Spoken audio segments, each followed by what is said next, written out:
So before I get into the story in the scripture and the talking about greed, I want to preface this by giving you a foundation of what I understand. When we think about being selfish, greed is one of those things that we feel is kind of being selfish in that way. And I first want us to understand, I guess, and what I understand is that it's okay to be selfish in one way. Jesus said, love your neighbor as yourself. And so the very beginning of this is that we need to love ourselves. And that means honoring and taking care of ourselves. That means being a little selfish. That means taking care of yourself and loving yourself. Because if you don't take care of yourself, then no one else will. And that's our responsibility, and it's our opportunity as we're in connection with God. So when we think about greed and selfishness, there can be an excessive part, but sometimes as Christians, we have this idea that to be selfish is wrong, or to care for ourselves is not right. We're always Christians about giving and caring, but if you give so much of yourself that you are now out of alignment with God, if now you're out of self where you're depleted or exhausted or resentful, or you find yourself not in tune with God, with yourself, then what good can we do for other people? So it's okay to love yourself and to care for yourself. And not just okay, but it's all that we can do. So I want to set that first as we talk about greed, for you to understand that what greed is an excessiveness of selfishness. But for some of us, to think that we can be selfish is a little different as a Christian, because I was not taught that way. But now what I've realized is we need to honor ourselves and to self-care for ourselves. Now, greed, for me, is the excessive desire to possess wealth and goods. The neediest are the greediest, I put in here. It can never be satisfied. When somebody is greedy, it's almost like they have this thirst that can't be satisfied. And we sometimes will have greed. And Jesus says, be on guard against every kind of greed. Now, first, he was talking about this man who comes to him and wants him to be the judge between his brother and him on their inheritance. And Jesus says, why do you want me to be the judge? Why do you want me to get in the middle of this with your family over your inheritance? Because he could tell that there was going to be this argument about how we get our money. I want my piece and your piece. And there was this kind of greediness that was going to go on here. And he said, I don't want to get in the middle of that with you. Now, any of us who've had family inheritance issues can relate to this, can't we? Because it can get to be kind of ugly at times. People can lose their way, can lose their focus on this. I remember when Diane was the executive for Uncle Harold, and she was the one who was supposed to take care of all of his financial caregiving. And her cousin, this Barbara from California, came in and took care of Uncle as he was getting older, lived in his house, and she convinced him that she should be the power of attorney, and he signed over the power of attorney to her. She spent all of his kind of money on her family, and I remember Diane, I'm going, Diane, do you realize this? And so at the end, there was really no money. And the question is, do you sue your family members? Do you get into that whole thing? And Diane says, I don't want to do it. It's not worth it. I don't want to get in the middle of it. It just isn't worth it. If she feels like she needs it that much, then she can do it.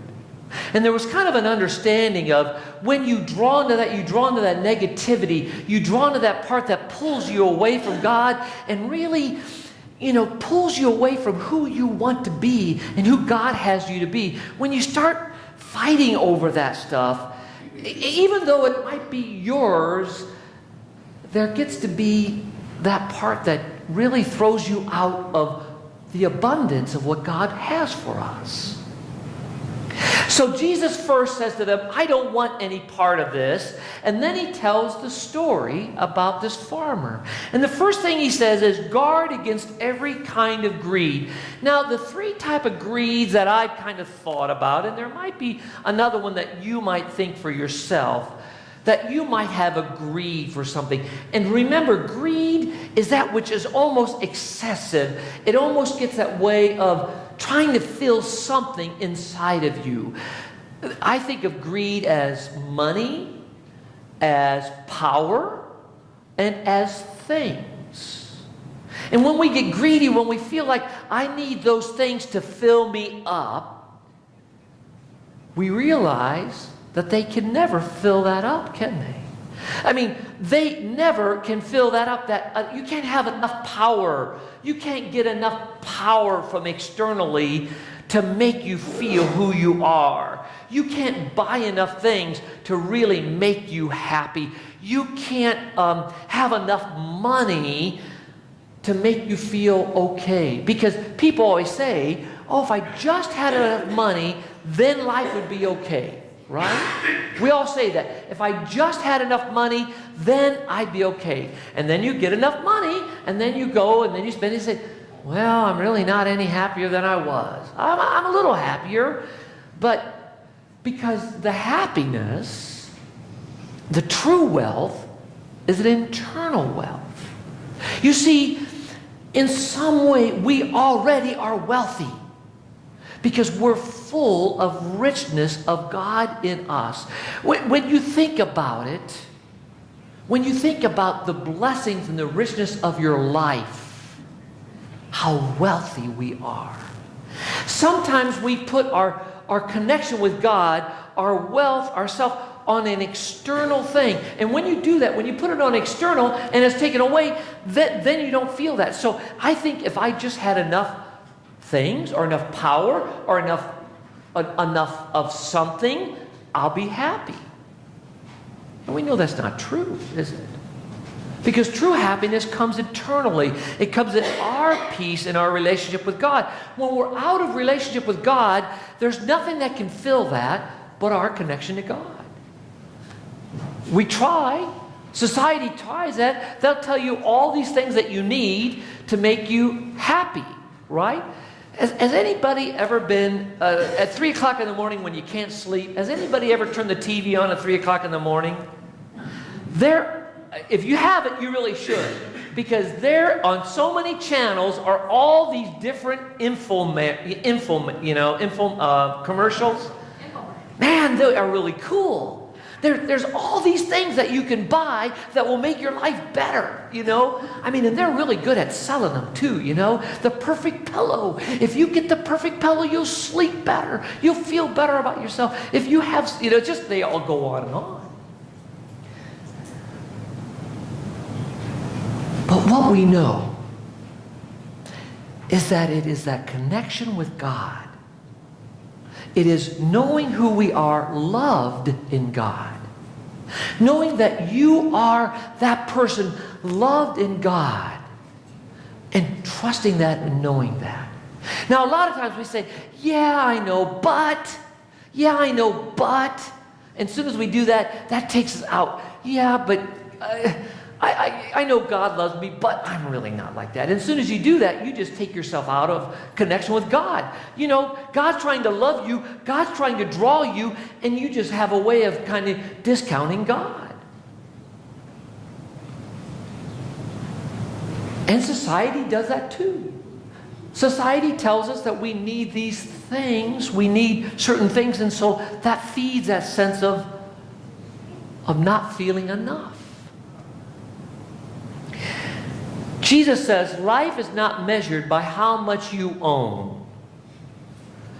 And I put down here the question, how will you measure your life? How will you measure your life? What will be the criteria that you will measure that? What will make your life of value to you? And I want you to think about that a little bit for yourself. What will that be? And what's the criteria for that? Now, isn't it interesting that the man had his barns and he was prospering. He was building his barns and the barns were full, and he decided, well, I'll just tear these down and build bigger barns, and then I'll sit back and I'll relax. I'll sit back and have fun. Eat, drink, and be merry. And what did Jesus say? When you do that, today, your life will be taken. You will die this day. You'll have no more. You think that it's done, and when you sit back, it's almost like it can be taken away from you. My neighbor, when I was a kid, we'd go on vacation, and I'd say to the guy who I played with through junior high and high school, where did you go on vacation? He says, we didn't go on vacation. My dad had to work. I said, you didn't go on a vacation? No. Well, my dad has to work. His dad worked all the time. He was a workaholic. He never took a vacation with his kids. When he retired, and I mean, I'll never forget. I mean, it was like in the year that he retired, he had a heart attack. Physically, he couldn't do a lot after that heart attack. He worked so hard, but he never took a vacation. Wow. You know, when we get to the pearly gates and you get up to heaven, St. Peter will be there. St. Peter will not say to you, you needed to work more. No, St. Peter will never say, you needed to work more. That's what you needed to do. He'll never say that.